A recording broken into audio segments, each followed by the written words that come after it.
kabarnya? Di sini akan kami sajikan video tempat yang luar biasa indahnya. Di sini kita lihat beberapa patung Yesus dan Bunda Maria beserta malaikat-malaikatnya yang begitu indah. Ya, tempatnya ada di Jawa Timur, tempatnya di Kota Malang.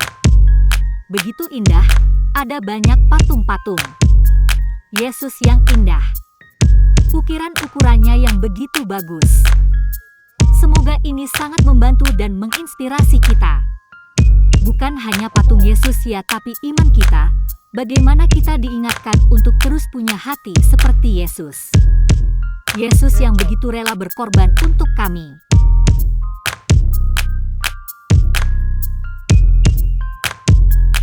Kemudian naiklah Yesus ke atas bukit.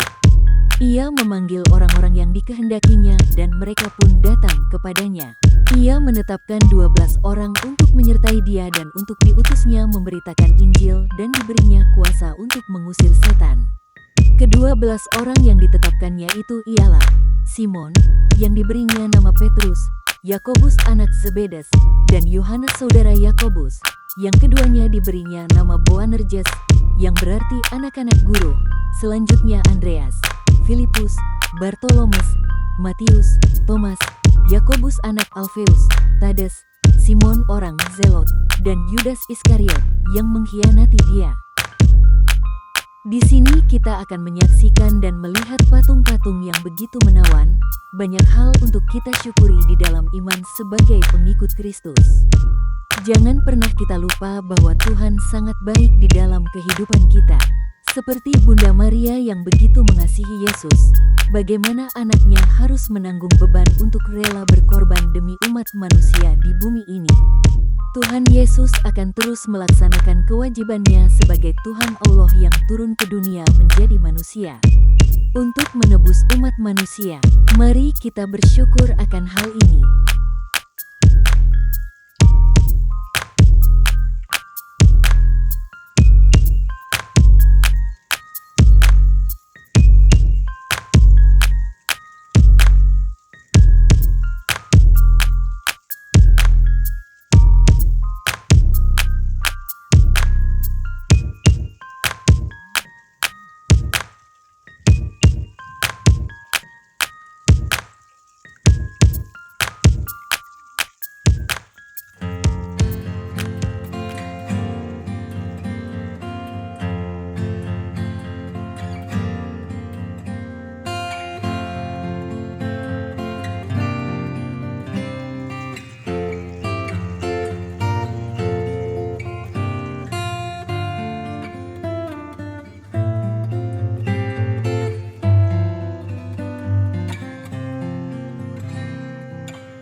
Yesus yang begitu besar dan indah, begitu luar biasa dan kuat, menahan angin, hujan, panas, dan lain-lain.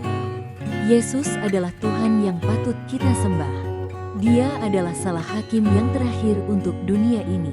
Semua akan digenapi di dalam bumi. Pada suatu kali Yesus mulai pula mengajar di tepi danau. Maka datanglah orang banyak yang sangat besar jumlahnya mengerumuni dia, sehingga ia naik ke sebuah perahu yang sedang berlabuh lalu duduk di situ. Sedangkan semua orang banyak itu di darat, di tepi danau itu. Dan ia mengajarkan banyak hal dalam perumpamaan kepada mereka. Dalam ajarannya itu ia berkata kepada mereka, "Dengarlah, adalah seorang penabur keluar untuk menabur. Pada waktu ia menabur, sebagian benih itu jatuh di pinggir jalan. Lalu datanglah burung dan memakannya sampai habis. Sebagian jatuh di tanah yang berbatu-batu, yang tidak banyak tanahnya. Lalu benih itu pun segera tumbuh, karena tanahnya tipis. Tetapi sesudah matahari terbit, layulah ia dan menjadi kering karena tidak berakar. Sebagian lagi jatuh di tengah semak duri, lalu makin besarlah semak itu dan menghimpitnya sampai mati, sehingga ia tidak berbuah. Dan sebagian jatuh di tanah yang baik, ia tumbuh dengan suburnya dan berbuah. Hasilnya ada yang 30 kali lipat, ada yang 60 kali lipat, ada yang 100 kali lipat." Dan katanya, "Siapa mempunyai telinga untuk mendengar, hendaklah ia mendengar." Ketika ia sendirian, pengikut-pengikutnya dan ke-12 murid itu menanyakan dia tentang perumpamaan itu. Jawabnya, "Kepadamu telah diberikan rahasia kerajaan Allah. Tetapi kepada orang-orang luar segala sesuatu disampaikan dalam perumpamaan, supaya, sekalipun melihat, mereka tidak menanggap, sekalipun mendengar, mereka tidak mengerti, supaya mereka jangan berbalik dan mendapat ampun." Lalu ia berkata kepada mereka, "Tidakkah kamu mengerti perumpamaan ini? Kalau demikian, bagaimana kamu dapat memahami semua perumpamaan yang lain?" Penabur itu menaburkan firman. Orang-orang yang di pinggir jalan, tempat firman itu ditaburkan, ialah mereka yang mendengar firman. Lalu datanglah iblis dan mengambil firman yang baru ditaburkan di dalam mereka. Demikian juga yang ditaburkan di tanah yang berbatu-batu, ialah orang-orang yang mendengar firman itu dan segera menerimanya dengan gembira. Tetapi mereka tidak berakar dan tahan sebentar saja. Apabila kemudian datang penindasan atau penganiayaan karena firman itu, mereka segera murtad. Dan yang lain ialah yang ditaburkan di tengah semak duri, itulah yang mendengar firman itu. Lalu kekhawatiran dunia ini dan tipu daya kekayaan dan keinginan-keinginan akan hal yang lain masuklah menghimpit firman itu sehingga tidak berbuah.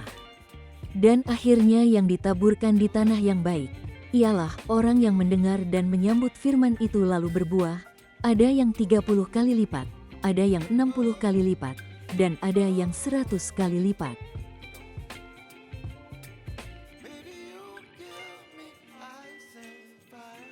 Jangan lupa like, subscribe, dan share sebanyak-banyaknya. Baby, you give me midnight. You whip up my appetite. Don't leave me